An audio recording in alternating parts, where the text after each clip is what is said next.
Welcome back. I guess it's the 8th episode of Daily Book Dose, and today we're going to be starting a new book, 13 Things Mentally Strong People Don't Do. 13 Things Mentally Strong People Don't Do. And today is the first chapter, and the topic is they don't waste time and energy feeling sorry for themselves. So, we've all been there, we've all done that.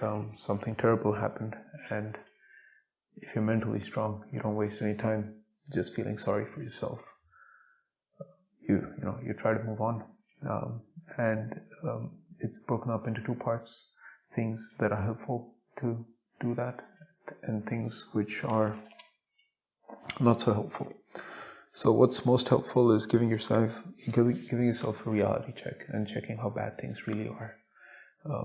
Sometimes you can take this a little bit too far and just imagine of hundreds of things that can be worse. But the reality is not to feel bad not to feel good because it could be so much worse than it is, but actually just having a reality check of really understanding what the situation is, not trying to get your feelings into the way. Chances are when you really sit down and do that, and the emotions are out, you actually know where you stand. And human nature, I guess, is such that once you know where you stand, you want to figure out what the next steps are. So that's why that's helpful. Another thing that we do is we get really, really bound up and tied up on all the negative. But we need to be more realistic about things as well. And by doing those first two steps, our nature is such that we start actively trying to figure out solutions. So we need to focus on the solutions as well. And what's really not helpful is just staying passive and letting things work out by themselves.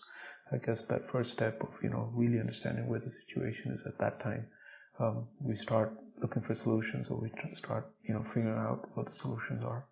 And by doing that, we ensure that we're not just sitting on the wayside and letting things go by on neutral.